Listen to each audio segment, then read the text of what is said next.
3 people, and you're going to have 4 weeks. Do something. It started out of pure stubbornness, which is great. Without necessarily meaning to, I think we found this quite interesting niche. No, we did some stuff, and the fact that it's invisible means it worked. I think art is encoded knowledge and experience. At that time, we were really fascinated by the whole transmedia concept. That was it, not the time-travelling robot idea that we had. Hello and welcome to the Technique Podcast. I am Sam Fry and this is the podcast where we speak to artists about technology. In today's episode, my co-host Richard F. Adams is speaking to a British artist about diseases, biology, and how this can be turned into conceptual art. The artist is Anna Dumitriu. Anna creates BioArt, sculptures, installations, and digital media that explores our relationship to infectious diseases, synthetic biology, and robotics. As you might imagine, there is various conversations around diseases in this episode, including coronavirus, which is clearly a hot topic at the moment. So let's get into the conversation, which starts with Anna explaining what a genome is. There's a thing called a genome, which is like the instruction book for a living thing, would be a really simplistic way of saying it.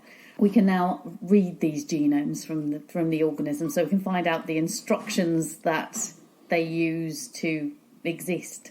So You've got a genome. There's a human genome, there's a genome for Staphylococcus aureus bacteria, there's a genome for an ant, there's genomes for yeast. I mean, every living thing has this genome.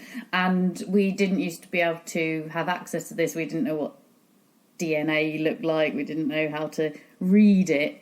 And now in the last, sort of 20 years or so, we've reached a stage where we can now have access to this, and we're starting to understand some of the ways in which the genes in the DNA affect life forms. What is it about that that's interesting to you as an artist? Because it's the very essence of life. But what is it about the medium, if you like? Because, I mean, that's an instruction. The medium's very invisible. Yeah. But it's also huge. Like, the genome of an organism can be enormous. What do you mean by enormous? I don't get any sense of scale. So the bases, so it's just the amount of data in it. I forget, Alex knows.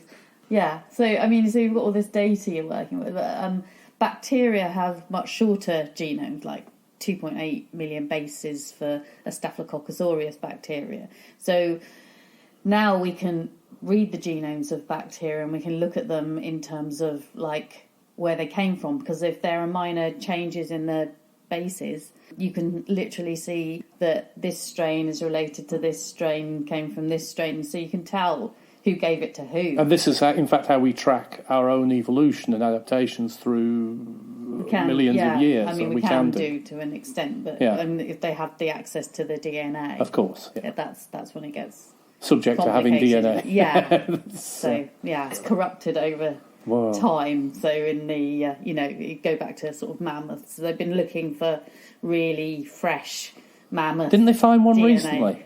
I mean, there's two different camps. There's the people that are trying to get the DNA and kind of crossbreed the genes with an elephant or something like that, and then there's the sort of George Church side where they're trying to cobble together something that looks like a mammoth out of what's called synthetic biology, which is one of my big interests. I mean, my two big interests in my work are antibiotic resistance, I think, which is one of the main existential threats to humanity. Dame Sally Davis, who was the last chief medical officer, said it was a bigger threat to humanity than climate change. So that's something I'm working with. I think as we're recording this, we're seeing the fuss about the coronavirus as we're recording this. Yeah, I mean, that's a different thing because that's a virus. But nonetheless, it's a biological threat in the sense that it spreads and can corrupt and kill and whatever else. And we don't know how to deal with it often, it seems to me, as a bystander. I mean, it's a new one. These viruses kind of come up and disappear. At the moment, it doesn't have a massive death rate. It's no Ebola virus, but, if it spreads a lot, then that's a big problem. I mean, the biggest sort of outbreak like that was the Spanish flu, which is a virus, but this isn't an influenza, despite what the newspapers kind of put on their covers. They're loving the story. They're calling it a flu. It's not influenza, so it's like it's a respiratory infection, but it's not an influenza. That's a different kind of virus. But it seems to me there's an awful lot of biological threats to humanity in that sense. And there always has been. The plague, Yersinia pestis bacteria, killed around a third of the population of Europe and around half the population of China in its day. Wow. So, these things... And now it's not such a big threat because it's treatable with antibiotics, but also because we don't live very close together. We used to all live very close together and we had really poor sanitation and things like that. People would all sleep in the same rooms. And so this is the biggest thing. It's like crowding is one of the biggest things for infections to spread. I mean, a lot of cities in China are very crowded. I mean, they don't they don't live like 20 in a room, but the cities are very dense. So this possibly is a problem with things spreading as well. So talk to me about how this interest in that, and I'm saying very general side of things, how's that fed into your art? I mean, where did you start as an artist? Well, I did an art foundation. The classic foundation degree. I did a degree in painting and a master's in painting. So what veered you off? Well, I was interested in the subject of working with cell biology and things like that, and referencing like things around immortality and those sort of mythic things around science. Because I think my science training was through just an ordinary state school, and it wasn't brilliant. In fact, it was quite off-putting. So I didn't really get into science at school, but I had my own interests, which were sort of separate to what they were teaching at school. So I dropped like most of the sciences, and I was more into languages and things like that when I was a kid. But I was interested in stuff around it, and interested in things like, I wrote my master's dissertation on vampire mythology, which is related, again, it's really related to plague. It's related to tuberculosis as well. So they've found a lot of richly buried corpses which were buried as if they were vampires, the head cut off and a stake through the heart, and they've sequenced the DNA in the bones and things, and found that they all had TB. So it's like the way these diseases have been used to, these myths that kind of fascinate us, these very important stories and things, are all to explain this stuff we don't understand, which is disease. So it's really, I think I find all that stuff really interesting. And there's this idea, which I've written about a lot, in terms of the sublime, in terms of bacteria, this artistic concept, which, I mean, Edmund Burke, who was this sort of 18th century philosopher, he wrote this book called Philosophical Inquiry on the Beautiful and the Sublime, where he tried to work out which things were sublime, and it goes as far as creating a list. And he says the very littlest things are sublime, as well as the big But I think that comes through even in like War of the Worlds at the end. That exact philosophy is there. That's after. No, I know. That's what I'm saying. I think that's had an impact. Yeah. That's an immediate impact. Having just recently reread it, you sort of see that Wells is all about God's smallest creations having the most power and beauty. And Burke also says, apart from, talks about mountains and things like that, he also says that obscurity is very important for something to be sublime. So if you can't see it, if you can't perceive it, then it's more sublime. But then, I mean, he also inspired Immanuel Kant to write his Critique of Judgment and other books, which are all about defining the sublime in terms of this mathematical sublime and the dynamical sublime. So there's this idea of like your brain, which is the sort of, I'm going to paraphrase Jean-Francois Lyotard here, sort of your mind straining at the edge of reason, at the edges of itself, to try and contain this concept, which, if you think about these tiny bacteria, these diseases, these viruses and the DNA, if you start getting into all that, it has this sense of the sublime. Really interesting is this difference between what the public are told. So this thing like coronavirus, deadly flu. It's not a flu, and it is deadly, but everyone that's so far died, and it's always a fast-moving field with this sort of stuff when what they call zoonoses come out, which is a infection that moves from an animal species to a human species. These things are quite fast moving, but the people that have died from it all had underlying health conditions. They were immune compromised or had other health conditions. So it's very different to the flu, which tends to attack people with very good immune systems, because you're actually killed by the immune response, like with Spanish flu or something. It's the fact that your body raises the temperature so much to combat the infection, it goes into shock, and that's usually one of the things that kills people. So this isn't working like that. But the way they present it in like the Daily Mail on the cover of the newspaper or something, it's a completely wrong story. I mean, they do tell the truth in the papers, but you have to read, say 70% of the newspapers do actually give the facts, but you have to read like 10 paragraphs, and it's in the last paragraph, very briefly, they say what it really is.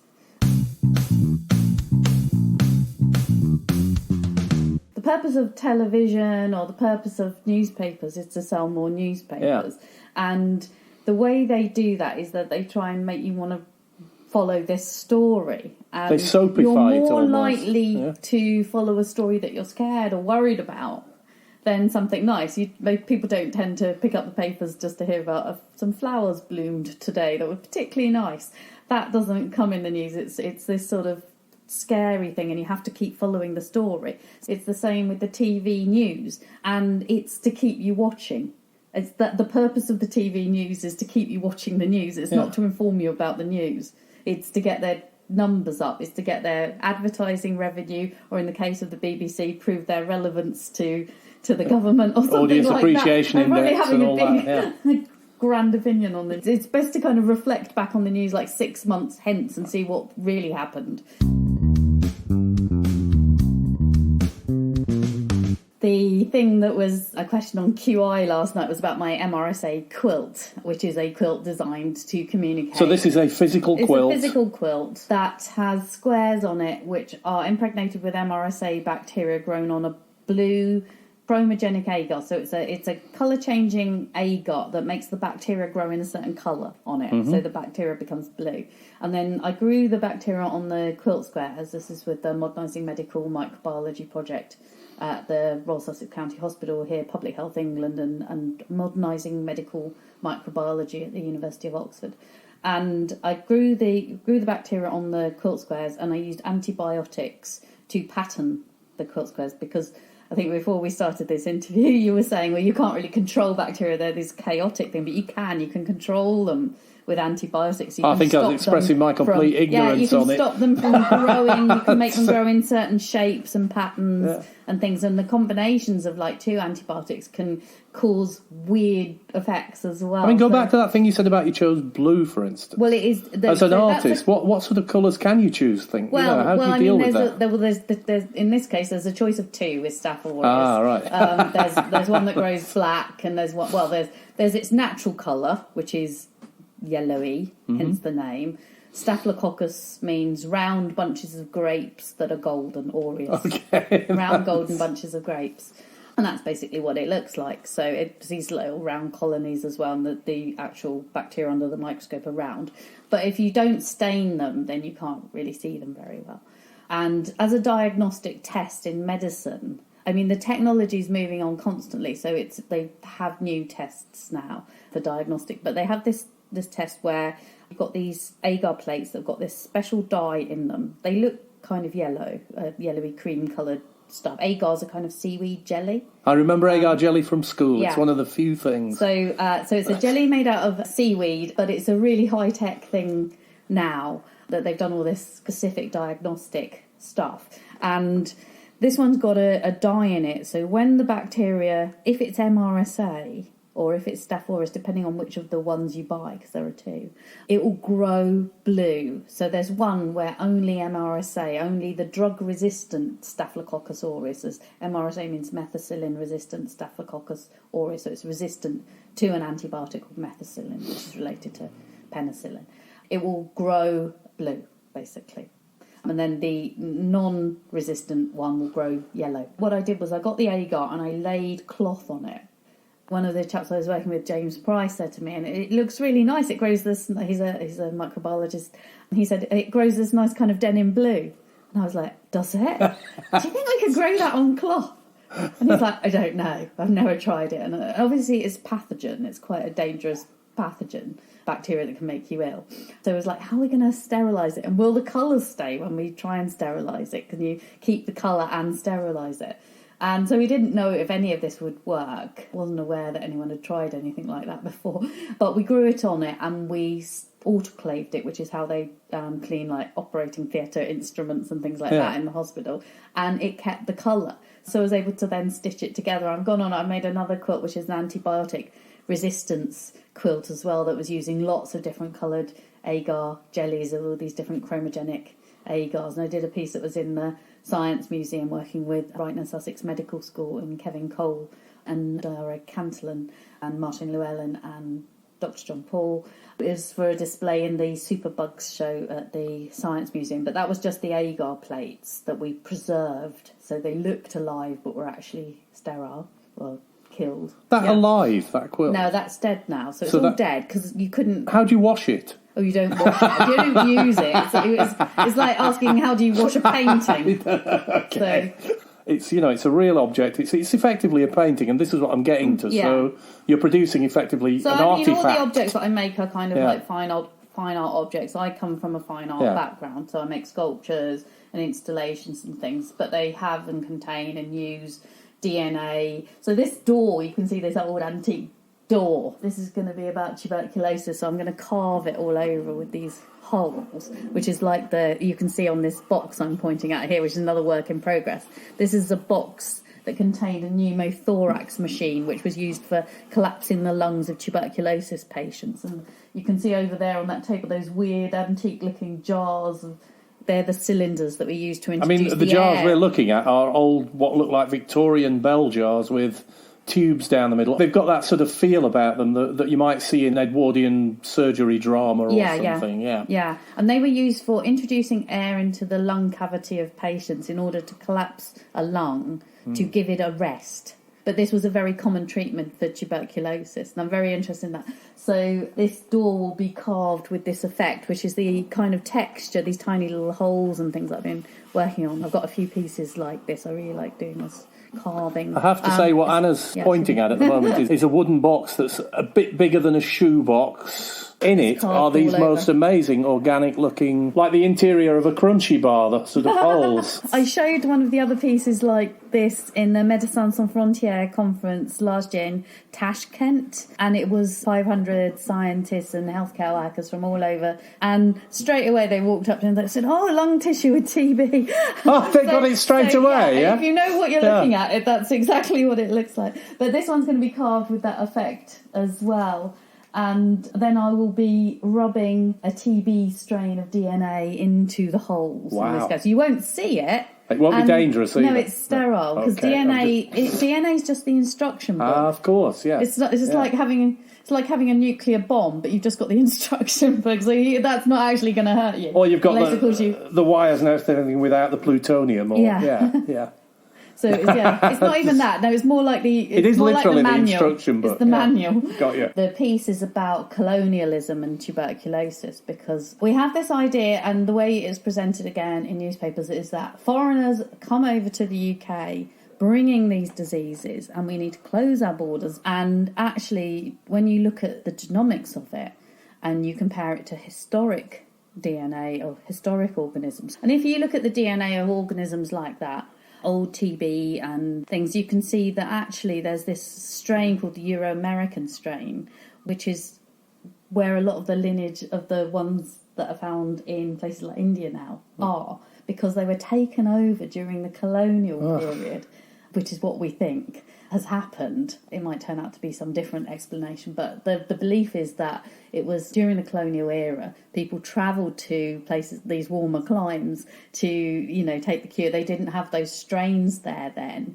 and so they're more affected by them than over here. So we don't have it as much now because we sort of evolved immunity, but they have it more. We'd had it for centuries here, so it was limited people, but it was introduced there. So it's this idea of coming back and doors and things like that seemed really important to me. So the DNA is this story of colonialism and the door, and then I find these historic objects, like, so we struggled to get this like antique door, but the main thing is this: I got this doorknob and I had to have it because I was like, people will have all touched this door in the sanatorium. So America's got an amazing history of tuberculosis care and all these like big sanatoria in places like Colorado Springs, which was basically a third of the population of Colorado Springs in its heyday as the health seekers location was TB patients living in these funny sort of, I think they're hexagonal huts. Well, they used to do it though, didn't yeah. they? When they were seriously ill, if they were wealthy, they'd go away. I mean, in Europe, we went to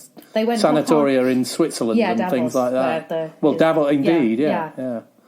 I mean, you see that quite a lot in 1930s films, where people are in sanatoriums and then something horrific happens and they investigate it. How do you approach communicating that through exhibitions and through when you put your work on display? I have small text to kind of explain it to people. But I mean, I think the idea that these devices were used to collapse the patient's lungs, because this was in a time when we didn't have the antibiotics to treat TB. But now we have these drug-resistant TBs because there's this increasing problem of antibiotic resistance. Quarter to a third of the world's population are infected with TB. And of those, only, a small percentage, say 5%, would die without treatment. Like 10% would get symptoms, and then half of those would die without treatment. So if you can imagine, like, how many people in the world have this infection, it's like, it's amazing. But it's your immune system can keep it in check. If you've got a strong immune system, then you don't get sick with it. What happens is your body forms these kind of granulomas that are like a waxy substance kind of that traps the TB bacillus in the lungs. So people have these lesions and sorts of things and these granulomas in the lungs, which traps the infection. But if you get like HIV, then your immune system is reduced and it can't do that anymore. So the TB is released into the body and the person dies. So the prevalence of HIV, the rise in HIV, had a knock-on effect of creating a big rise in TB. Or people getting sick from TB. You read through literature, don't you? Things where they talk about consumption and they talk about other things. Because people they didn't really know what it was. To be consumed from within. And that's why they're linked to vampires.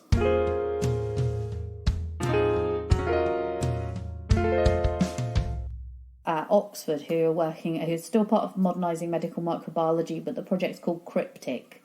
And it's about being able to kind of diagnose TB from the genomes. They then got these little plates where they had little wells in, and they put different antibiotics in all the different plates, and then they put the TB in it and grew it. So what they were able to do was to look at these plates, and they used like a game called Bash the Bug, which is kind of crowdsourcing, and they got people to say whether there was growth or no growth in these plates with these different wells in. So they had all the genome data, and they knew whether there was growth or no growth, and they used that to train AI and stuff like that as well, to look at even more plates and process them. And so they were able to compare the genomic data to whether the TB was growing in these plates. And what that now means is that they've just published something that they've called a groundbreaking paper. Now, these scientists used to making grand claims when they're not. No. They are the most reserved Reticent. people. Yeah, the most reserved people that you could imagine. And the fact that they've decided to call this a groundbreaking paper means it's really significant. And what they've managed to do is to show which of the first 4 frontline drugs for TB can be treated. If you look at the genome, they can now tell that these drugs will work on it or not, which is the first time that's ever been done anywhere in the world from the genome. That's fantastic, because that means you can work out different treatments for different... Yeah, before that people were guessing, because you could have the genes for resistance, but it wouldn't necessarily mean it was resistant. But now they can look at the genes in this way, and they can really tell if it is It's interesting resistant. because a year ago I was attacked by a virus around a device in my body that went down to the heart. And there was clearly no knowledge of what that was. It wasn't a virus or an infection of some kind. Like endocarditis. All they did as treatment for me was pump me full of the world's 2 strongest antibiotics and laid me in bed for 2 weeks to see what would happen. And then for another 6 weeks, I had things running up my arms into my heart. And, well, you've seen that side. Yeah, but that was just hitting it with a hammer to see if you could sort of smash it in a sense. And actually, what's interesting from a personal point of view here is that you're starting to say, okay, let's look at it properly. Let's look at this bit and work out, this will be effective for that, this will be effective for that. Yeah. Rather than literally throwing a drug at it. Yeah. And, well, that means because also a lot of drugs have side effects. And so if you had like the strongest ones, only some of them like colistin, which is famously things are becoming resistant to colistin, which is they call it this last ditch antibiotic. There's a reason it's a last ditch antibiotic. It's got horrible side effects. Yeah. And like in the early days of tuberculosis, people were treated with streptomycin. A lot of the people developed deafness from that, from the antibiotic. So treating people with the wrong antibiotics sort of goes against the old traditional Hippocratic oath of don't do no harm. I mean, that's all questionable now because you kind of have to do harm in certain ways with medicine. It's all very complicated. But yeah, this idea that you can now target the drugs. So they've now developed this protocol. And obviously this can be used for, in the future, people will now start using this methodology to do it for other bacteria.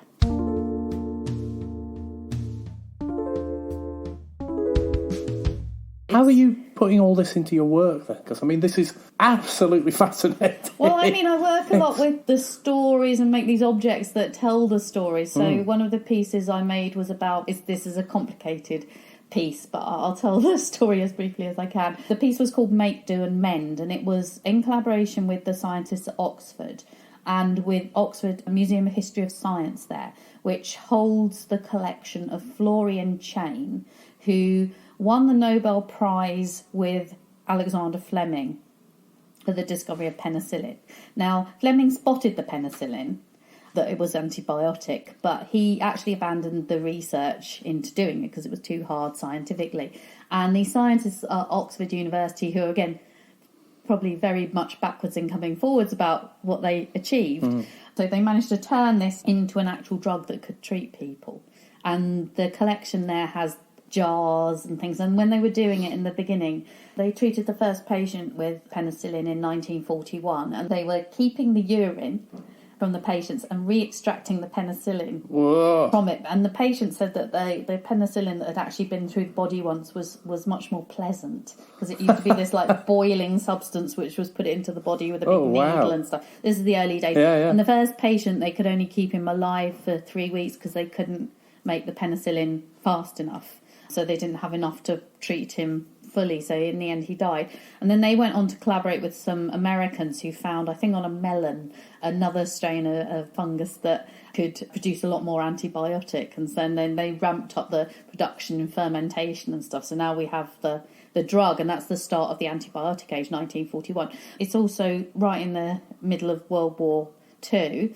People think it was to treat the wounds of soldiers and things on the battlefield, but actually the biggest scourge was gonorrhea.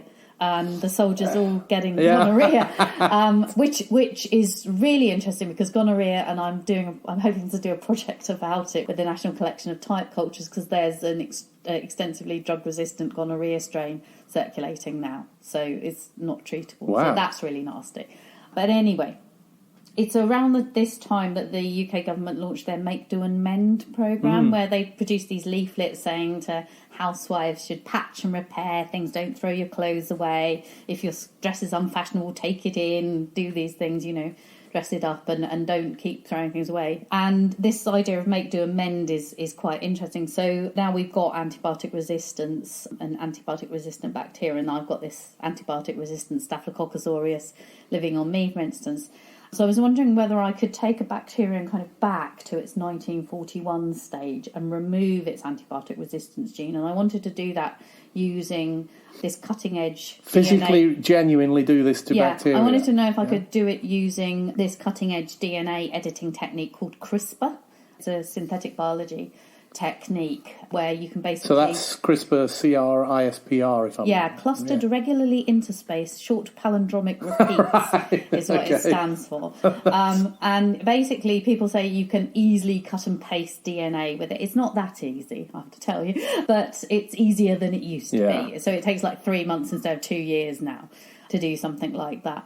And it's becoming more and more finessed, so there are improvements, and I'm hoping to do more work with it in the future. But I got an E. coli bacteria. I did this project with Technion in Haifa, in the Amit lab for synthetic, something like the understanding of genomic codes. They're basically trying to find the Rosetta Stone for DNA across species, and things like that. So anyway, so they're very good at editing bacteria. CRISPR, they were like pioneers in doing this. So I went there to work with them, and I wanted to do this. So I cut out, I'm doing it like that, but it wasn't, I'm sort of doing a scissor motion, but that's a kind of metaphor because it's mostly pipetting, lots of little bits of pipetting. Cut out this piece of DNA that had the antibiotic resistance gene in it. When it's a bacterial genome, you have to repair it. You have to patch it, like the make, do and mend. So I created a piece of DNA that encoded the word make, do and mend, basically converted from ASCII code to base 4 to the DNA, and then I was able to attach that in the genome of the bacteria where the antibiotic resistance gene previously was, so the bacteria could still live. And so I created this new variation on an E. coli strain. It's not deadly, is it? No, actually, it's resistant to all... Oh, my God. No, it's not resistant. Yeah, that's what I mean.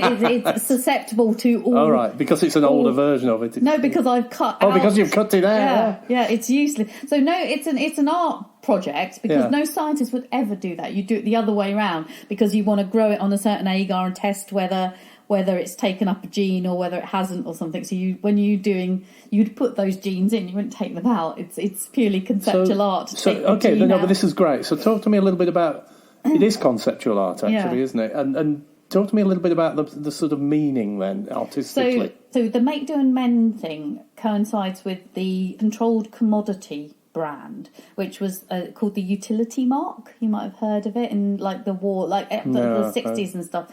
Furniture and clothes and stuff had this utility mark on it, and it was CC, is like a weird sort of Pac-Man shape, CC41, and that was stamped on clothes and furniture and things. I do vaguely remember seeing it on things. Yeah, that was stamped on clothes and furniture that use things responsibly, sustainably, if you like. As we should be doing now, Yeah, so that's 1941. This CC41 mark, and then also the start of the antibiotic age is 1941, so they coincide. But looking at antibiotic resistance, overuse of antibiotics and things like that, use of antibiotics, 70% of antibiotics are used in animals farming around the world. It's a very big problem in America. They're not supposed to do it here, but there's still an argument quite often made for what they call prophylactic use of antibiotics, and if somebody senses there's a bit of an infection somewhere, they can give them some antibiotics instead of like quarantining the animals or something like that.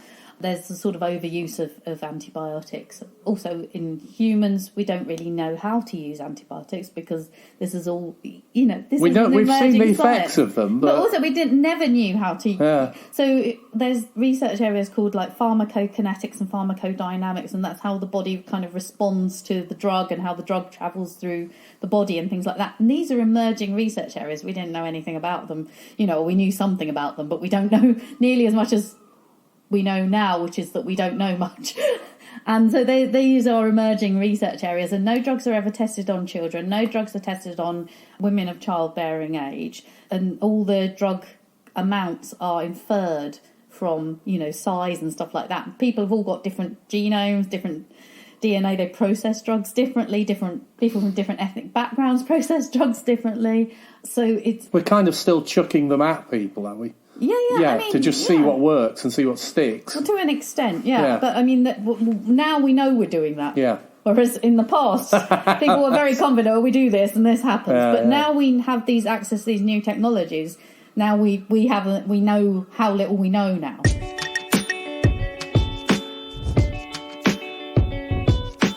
So then I got this controlled commodity 1941.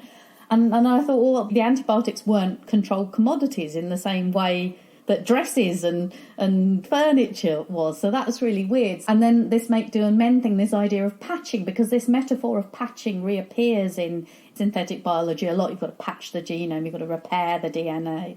And I was like, well, can we repair antibiotic resistance like this? And as I said, it's conceptual artwork, it's not a solution to antibiotic resistance. It's an artwork to kind of raise awareness of it. So then I got a 1941 CC41 wartime suit, woman's suit, that had moth holes in it and things. I used embroidery silk that was impregnated with the bacteria, grown with this bacteria like I do with the other piece that I mentioned.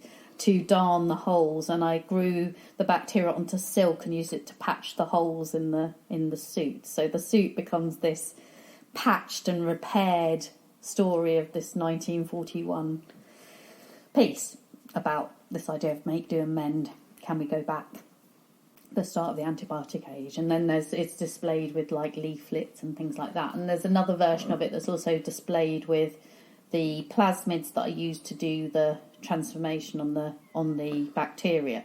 So you can have these plasmids which are safe, just dried, is bits of DNA dried into paper. This is how scientists kind of send them around the world to share them and stuff like that as well. For doing in science, you dry them into filter paper. So I was able to show those. You're not allowed to exhibit live GM stuff in the UK, so I couldn't show those in a gallery alive, but I can show all the mechanisms for doing it. I could show the but that's actually, grown into the paper, in a sense, as interesting as the actual thing, because how things work and the mechanisms to me. No, but I mean literally the mechanisms. I've got literally the plasmids, which are these short pieces of DNA that you use to do the CRISPR, so that what they call the scissors and the molecular scissors and the repair fragment, I dried them into this paper. So they were shown. Wow. With the dress. And then I also had a small bottle which has got a few tiny pieces of paper in the bottom, and it's got maybe like 25 pieces of paper in the bottom with these little circles, and they're all antibiotic susceptibility discs, and they constitute, it's just a few little discs, one for each antibiotic that is currently used in UK hospitals. So basically we've got our armoury is about these 25 little antibiotics.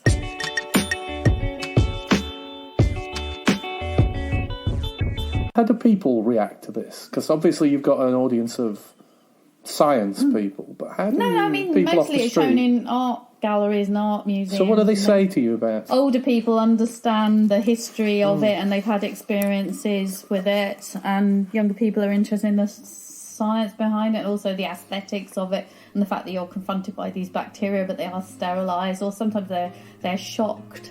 I mean, that was the thing Burke said, is that the sublime shocks us into reflection. So it's this idea of maybe shocking people into reflection about where we are, making them think about these issues of antibiotic resistance, synthetic biology, new genomic technologies.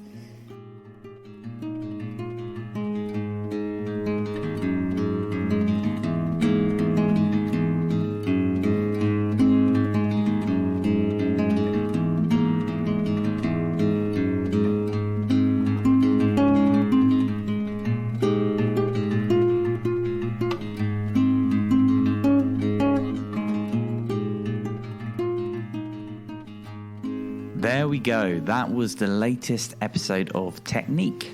Thank you so much to Anna for being interviewed. If you are interested in finding out more about her and her work, she explains how you can. On my website, which is www.annadumitriu.co.uk, spelled ANNADUMITRIU. Are you on Twitter? Yeah, at Anna Dumitriu. Instagram at Anna Dumitriu Arts. And I have a page on Facebook. So, do get in touch with her if you want to find out more. Also, if you like the sound of this podcast, please don't forget to give us a review on iTunes. If you can give us a 5-star rating and a review, it will help promote us to others. So please do that if you get a chance. And if you want to get in touch with me or Richard, you can do so on Twitter. We are on @Technique UK. That's all one word. Otherwise, we'll be back again next month with another episode.